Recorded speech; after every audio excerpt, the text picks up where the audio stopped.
किसी जमाने में एक छोटा सा नगर था जहाँ दो लोग रहा करते थे, किशन और उसकी पत्नी कविता। किशन खेतों में काम कर कर अपना घर चलाता था। एक दिन किशन अपने खेतों से अपने घर लौट रहा था, तभी उसकी बुआ उससे कहती है, अरे बेटवा किशन, बधाई हो रे, अब तो तू जल्द ही बाप बनने वाला है। तेरी घरवाली पेट से है। सच कह रही हैं बुआ, ये तो बहुत बड़ी खुशी की बात है। अब तो मेरे घर नन्हा सा बालक आएगा, मेरा मोहन, मेरे आंखों का तारा। अरे बुआ, मैं ये खुशखबरी चाचा को सुनाकर आता हूँ, खुशी से नाच उठेंगे। किशन भागता हुआ अपने काका के पास जाता है और जाकर कहता है, अरे काका काका बधाई हो, अब आप दादा बनने वाले हैं। हमारे घर बेटे का जन्म होने वाला है। अरे बेटा, तुझे कैसे पता कि बेटा ही होगा? ये सब तो ऊपर वाले के हाथ में है, और जो भी हो मुबारक हो। इतना सुनते ही किशन को क्रोध आ जाता है। काका, आप तो हमेशा उल्टा ही बोलते हैं। मुझे तो पूरा यकीन है ना कि मेरे घर तो बेटा ही होगा। वैसे भी आप लोगों को कुछ बताना ही बेकार है। मैं अपने काम पर जा रहा हूँ। नाराज होकर किशन अपने खेतों में काम करने के लिए चला जाता है और वहां जाकर सभी लोगों से कहता है कि मेरे घर तो एक पुत्र का जन्म होने वाला है।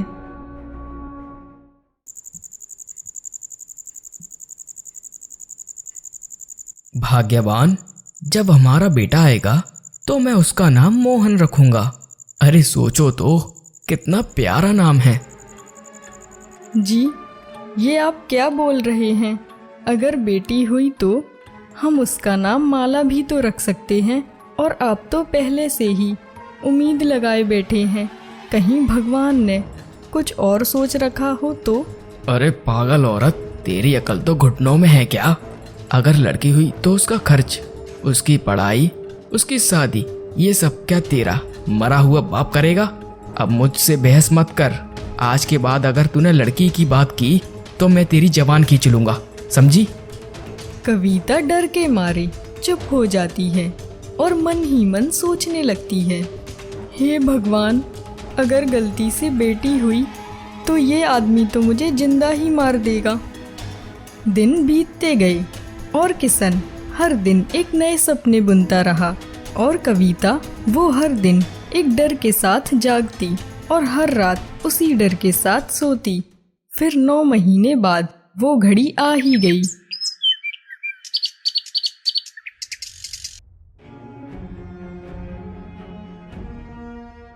सुनिए भाई साहब, एक नहीं 2 खबर लेकर आई हूँ आपके लिए। आप बताइए, पहले कौन सी सुनना चाहोगे, खुशखबरी या दुख भरी? अरे अब कौन सा पहाड़ टूट गया होगा? मुझे तो पता है कि मेरे यहाँ बेटे का जन्म हुआ है। बस ये बताइए कि मेरी पत्नी तो ठीक है ना? आपकी पत्नी तो ठीक है, मगर किशन भाई साहब, आपको बेटा नहीं बेटी हुई है। और दूसरी बात, आपकी पत्नी कभी माँ नहीं बन पाएगी। इतना सुनते ही किशन की आंखों में सन्नाटा छा गया। नहीं, ये कैसे हो सकता है? बेटी? मैंने तो हमेशा बेटे के सपने देखे थे, और उसका नाम मैंने मोहन भी रखा था। मैंने उसके लिए खिलौने तक भी खरीद लिए थे। हे भगवान, मुझे किस जन्म की सजा दे रहे हो? अरे सत्यानाश हो उस लड़की का। ये क्या कह रहे हैं आप? बेटी हुई है, कोई अभिश्राप नहीं। चलिए, आपकी पत्नी बुला रही है, एक बार अपनी बच्ची से तो मिल लीजिए। अरे किसी किसी को तो संतान भी नसीब नहीं होती। अरे तू लड़की है ना, इसीलिए उसकी तारीफ कर रही है। जरा जाकर अपने बाप से पूछ, उसने तेरे ब्याह के लिए कितनी मेहनत की होगी, कितना पैसा जमा किया होगा। उस बेचारे को नींद भी नहीं आती होगी, और यही हाल मेरा भी है। हे भगवान, तूने इस बोझ को मुझे क्यों दे दिया? किशन उदास होकर अपनी पत्नी के पास जाता है। अजीब आदमी है, इस जमाने में भी बेटी को बोझ मानता है। अरे देखिए जी, हमारी लक्ष्मी कितनी सुंदर है, एकदम आप पर ही गई है। अरे चुप हो जा मनूस, तुझे पहले ही मना किया था ना, मुझे सिर्फ बेटा चाहिए था। फिर भी तूने मेरी जिंदगी बर्बाद कर दी इस बेटी को जन्म देकर। मेरे तो सारे अरमानों पर पानी ही फेर दिया तूने। अब ले, पाल ले इसे। ये तो भगवान की मर्जी है, जो दिया है अच्छा ही दिया होगा, इसे स्वीकार करने में ही समझदारी है। चलिए अब घर चलते हैं और इसे साथ मिलकर पालेंगे।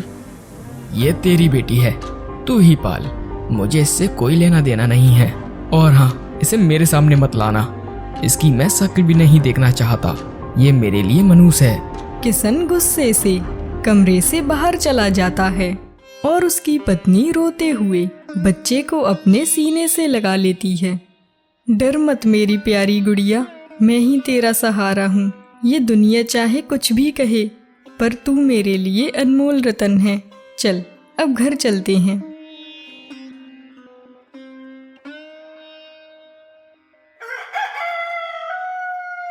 अरे सुनिए जी, आज हमारी बेटी की छठी है, क्यों ना हम इसे धूमधाम से मनाएं। अरे तेरा दिमाग खराब हो गया है क्या? छठी छठी छठी, क्या छठी मनाने का शौक हुआ है तुझे? तुझे पता है इसमें कितना पैसा लगेगा? बोल तो ऐसे रही है जैसे अपने बाप के यहाँ से कुबेर का खजाना लेकर आई हो। पहले ही बेटी पैदा करके रख दी, अब फालतू खर्च बढ़ाना है। चल जा यहाँ से। कविता आंसू पोंछते हुए अपनी बेटी को लेकर वहां से चली जाती है। चिंता मत कर बेटी, मैं तेरा नाम माला रखूंगी और एक दिन मैं तेरा जन्मदिन बहुत अच्छे से मनाऊंगी। एक दिन तेरे पिता भी तुझसे बहुत प्यार करेंगे। तू मेरे घर की लक्ष्मी है।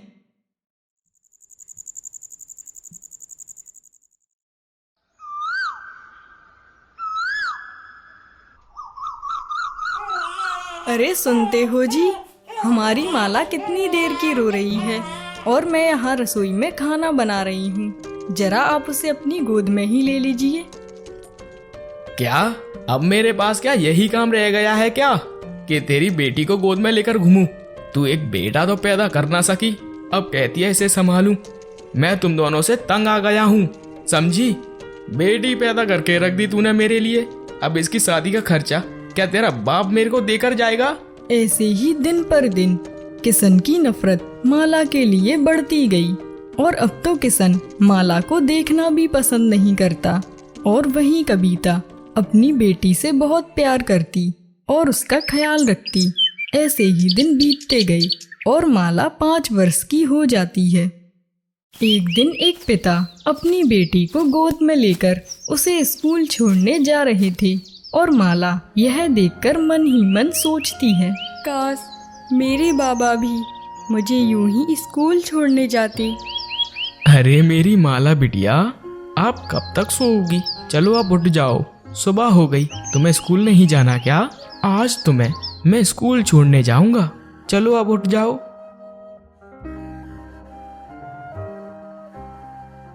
कविता, ओ कविता, खाना बन गया क्या? बाबा बाबा, आप आ गए।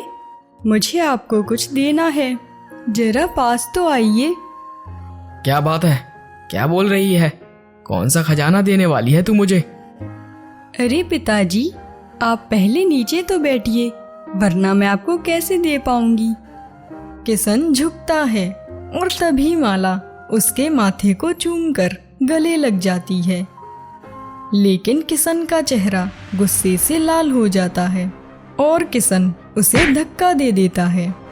अरे नालायक, तुझसे कितनी बार कहा है मेरे सामने मत आया कर। तू और तेरी माँ कभी नहीं सुधरेंगे, बेशरम कहेंगी। अगर फिर से ये हरकत की ना तो तुझे और तेरी माँ को घर के बाहर फेंक दूंगा, मनहूस लड़की।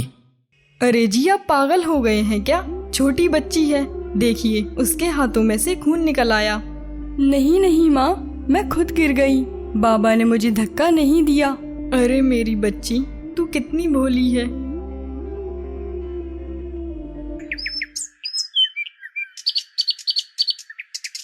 पता है सुरेश, तू कितना भाग्यशाली है यार। 2 बेटे हैं तेरे घर में और एक मैं हूँ जिसका भाग्य तो इतना घटिया है कि भगवान ने भी मुझे बेटी दे दी। और तो और अब तो मेरी बीवी भी माँ नहीं बन सकती। अरे किशन, बेटियां तो घर की रौनक होती हैं। जिस घर में बेटियां होती हैं वह घर की लक्ष्मी होती हैं। और वैसे भी बेटियां तो पिता के सर का ताज होती हैं। जिस घर में बेटी नहीं होती वह घर घर नहीं लगता। जैसे कि मैं एक बेटी के लिए तरसता हूँ।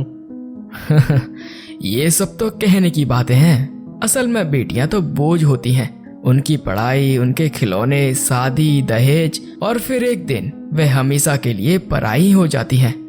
मुझे तो भैया बेटियों से नफरत है। कभी कभी तो लगता है काश ये मर ही जाए, तभी मुझे शांति मिलेगी। अरे तू पागल हो गया है क्या? बेटियां पराई होकर भी अपनी हैं और बेटे अपने होकर भी पराए। माँ, पिताजी हमारे लिए कितनी मेहनत करते हैं ना, वो भी धूप में। वो कितने थक जाते होंगे। आज रात को मैं उन्हें खाना खिलाऊंगी अपने हाथों से। हाँ बेटी, तू ही खिला देना खाना। क्या पता इस बहाने वो तुझे प्यार भी करने लगे। सच माँ? हाँ बेटी सच। चल अब तू पहले खाना खा ले। नहीं माँ, मैं बाबा के साथ ही खाऊंगी बस।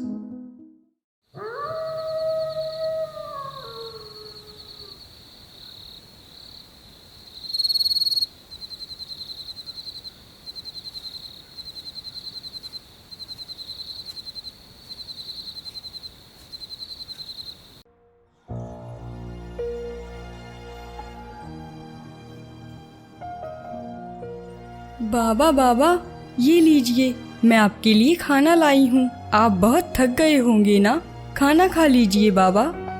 तेरी माँ कहाँ है और तुझे क्या जरूरत थी मेरे लिए खाना लाने की?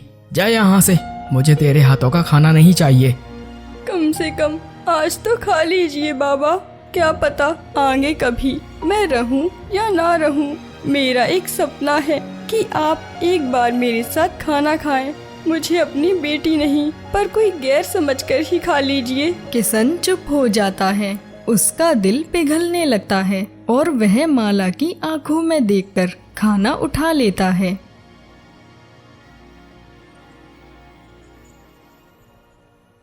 बेटी, तू अपने पिता के लिए भूखी रही थी ना। चल अब तू भी खाना खा ले, मैं तुझे अपने हाथों से खिलाऊंगी। कविता रोती हुई माला को अपनी गोद में बिठाकर खाना खिलाती है। माँ, क्या मैंने बेटी होकर कोई बहुत बड़ा पाप कर दिया है? अरे बेटी, ऐसी बातें क्यों करती है? तो देखिए ना माँ, बाबा मुझसे बात भी नहीं करते और ना ही स्कूल छोड़ने जाते। मुझे तो लगता है वो मुझसे प्यार ही नहीं करते। अरे नहीं बेटा, ऐसा बिल्कुल भी नहीं है। तेरे पिता तो तुझसे बहुत प्यार करते हैं लेकिन जताते नहीं हैं। उनका तरीका अलग है और यकीन मान, एक दिन वो तुझसे बहुत प्रेम करेंगे और गले भी लगाएंगे। मैं भगवान से प्रार्थना करूंगी माँ कि अगले जन्म में मुझे लड़का बनाए ताकि मैं अपने पिता का प्यार पा सकूं। अरे पागल है क्या बेटी, तू ऐसी बातें क्यों कर रही है? दिन व दिन किशन अपनी बेटी से बहुत नफरत करने लगता है और बेचारी माला अपने पिता के प्यार के लिए तरसती रहती है। एक दिन किशन खेत से लौट रहा होता है, तभी उसका काका उसे वहीं रोक लेता है। अरे किशन, ये ले, प्रसाद खा ले, भगवान का है। अरे नहीं काका, अब मेरा विश्वास भगवान से तो हट ही गया है। मैंने कितनी बार मंदिर में जाकर प्रार्थना की कि मुझे एक बेटा चाहिए, पर भगवान ने मेरी गोद में एक बेटी डाल दी। अब मेरी पत्नी भी माँ नहीं बन सकती। सब कुछ खत्म हो गया काका, सब कुछ। अरे हाँ किशन, तू सही कह रहा है रे। बेटा बेटा ही होता है और बेटी बेटी ही। चल तुझे असली बेटे का सुख दिखा कर लाता हूँ। तभी काका किशन को एक जगह ले जाते हैं जहाँ एक बूढ़ा बाप अपने बेटे से मिन्नतें कर रहा था। अरे बेटा, तेरी माँ बहुत बीमार है, चल उसे दवा दिलवा कर लाते हैं। अरे पिताजी, मेरे पास समय नहीं है। ले जाना है तो खुद ले जाइए, वरना किसी सरकारी अस्पताल में भेज दीजिए। अरे बेटा, जरा मेरी हालत तो देख। मैं अकेला कैसे ले जाऊंगा? ना ही मुझ पर पैसे हैं और ना ही ताकत। बेटा, यदि तू नहीं जा रहा तो कुछ पैसे ही दे दे मुझे। मुझे मत घसीटिए इसमें, वरना मुझसे बुरा कोई नहीं होगा। जाइए, चले जाइए यहाँ से। यह सब देखकर किशन दंग रह जाता है। क्यों, देख लिया ना बेटा कैसा होता है? चल, तुझे एक और बेटा दिखाता हूँ। फिर काका उसे दूसरी जगह ले जाते हैं और फिर वहां जाकर देखते हैं। वहां एक पिता कांपते हुए होठों से अपने बेटे से कह रहा होता है, अरे बेटा, बस 2 वक्त की रोटी मांगता हूँ। इस अवस्था में मैं कहाँ जाऊंगा? आपने अपनी जवानी में तो खूब पैसे उड़ाए हैं, अब बुढ़ापे में आप मेरे सिर पर आकर बैठ गए हैं। मैं आपकी जिम्मेदारी नहीं ले सकता। जाइए, कहीं और जाइए। अरे बेटा, तू ही तो एक मेरा सहारा है, मैं तुझे छोड़कर कहाँ जाऊंगा? अरे, आप जवानी से लेकर अब तक अपने पैसे संभाल कर रखते तो आपको ये दिन नहीं देखना पड़ता। अब मैं कुछ नहीं कर सकता भैया इसमें। आप मेरे घर से निकल जाइए और बाहर जाकर कुछ भी कीजिए। यह सब देखकर किशन की आंखों में तो आंसू ही आ जाते हैं और काका उसकी पीठ पर हाथ रखते हैं। देख लिया ना बेटा, हर कोई बेटा सहारा नहीं होता। कभी कभी तो बेटियां ही असली संतान होती हैं, और एक तू है जिसकी माला जैसी बेटी होने के बाद भी उसे बोझ समझता है। अरे तुझे शर्म आनी चाहिए। काका, आपने तो मेरी आंखें ही खोल दी। अब मैं अपनी बेटी को गले लगाने जा रहा हूँ, वो मेरा इंतजार कर रही होगी। किशन भागता हुआ अपनी बेटी के स्कूल पहुंचा, पर किस्मत को तो कुछ और ही मंजूर था। बच्चे मंच पर अपने पिता के लिए कविताएं बोल रहे थे और किशन भी पीछे आकर बैठ जाता है। तभी स्टेज पर माला आती है और उसके हाथ में एक कागज था। इस दुनिया में सबसे अच्छे पापा मेरे हैं। वो मुझे बहुत प्यार करते हैं, बस जताते नहीं। जब मैं रोती हूँ तो चुपचाप मेरे आंसू पोंछते हैं। जब मैं बीमार होती हूँ तो माँ से पहले दवा ला कर देते हैं। हाँ, वो मुझे स्कूल छोड़ने नहीं आते, पर उन्होंने मुझे जीना सिखाया है। वो चुप रहते हैं, पर उनकी खामोशी में भी पिता का प्यार है। मैं भगवान से यही दुआ करती हूँ कि अगले जन्म में मुझे यही पिता मिले। शायद तब मैं बेटा बनकर उन्हें गले लगा सकूं। इतना कहते ही माला मंच पर ही रोने लगती है। तभी पीछे से आवाज आती है, माला बेटी इधर आ, मेरे गले लग जा। बाबा, आप मुझे बुला रहे हैं? हाँ बेटी, यहाँ अपने बाबा के गले लग जा। उसकी आंखें खुशी और आंसुओं से भर जाती हैं। वह दौड़ती है, लेकिन तभी माला का पैर सीढ़ी से फिसल जाता है और वह गिर जाती है। उसके सर से खून बहने लगता है।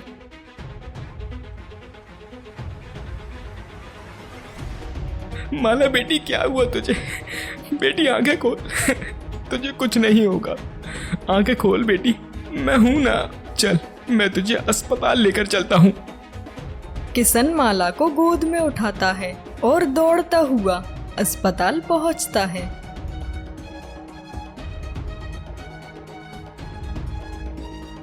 हमने पूरी कोशिश की, परंतु अब आपकी बेटी कुछ ही घंटों की मेहमान है। आप उससे आखिरी समय में मिल लीजिए। नहीं डॉक्टर साहब, आप ऐसा मत कहिए। मेरी बेटी को बचा लीजिए, मैं सब कुछ दूंगा। आप मेरी जान भी ले लीजिए, पर मेरी बिटिया को ठीक कर दीजिए।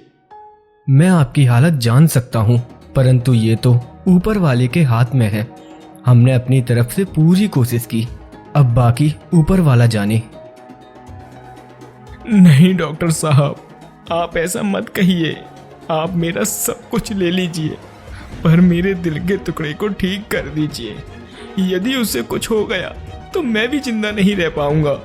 किशन भागता हुआ अपनी बेटी के पास जाता है और उसके पास जाकर फूट फूट कर रोने लगता है। माला, मुझे माफ कर दे बेटा, मैं बहुत बड़ा पापी हूँ। मैंने हीरे की तलाश में अनमोल रतन को ठुकरा दिया बेटी। तुझे प्यार नहीं किया और तू मुझ पर जान न्यौछावर करती थी। मेरी गुड़िया, आंखें खोल बेटा, देख मैं आ गया हूँ। पिताजी, आप मत रोइए, आपकी तबीयत खराब हो सकती है। आपको मेरे बाद माँ का भी ख्याल रखना है। बेटी, तुझे कुछ नहीं होगा, तू चिंता मत कर। मैं हूं ना, मैं तुझे बचाने के लिए कुछ भी करूंगा, पर तुझे कुछ नहीं होने दूंगा। हम प्यार से साथ रहेंगे, बस एक बार तू ठीक हो जा गुड़िया। मैं भगवान से कहूँगी अगला जन्म लड़के का हो, ताकि आप मुझे बहुत प्यार कर सकें। माँ का ख्याल रखिएगा, बेटियाँ तो पराई होती हैं ना बाबा। मुझे कुछ नहीं चाहिए बेटा, मुझे सिर्फ तू चाहिए। मैं मानता हूँ मुझसे बहुत बड़ी गलती हो गई, पर अब इतनी बड़ी सजा मत दे बेटी। मैं तेरे बिन नहीं जी पाऊंगा। तू मेरी बेटी नहीं, मेरे सर का ताज है। मैंने तुझे कभी भी अपने हृदय से नहीं लगाया और तू मेरे प्यार को तरसती रही। हाँ पिताजी, चाहती तो मैं भी हूँ ठीक हो जाऊँ, पर अब जिसकी मृत्यु आ जाए उसे कौन टाल सकता है। मैं भी चाहती हूँ थोड़ा और वक्त मिल जाए तो आपके साथ थोड़ा समय और बिता लेती। अब ये ख्वाहिशें अधूरी रह जाएंगी, पर आप चिंता मत कीजिए। मैं भगवान से प्रार्थना करूँगी कि हर जन्म में मेरे पिता बनकर आप ही आएं।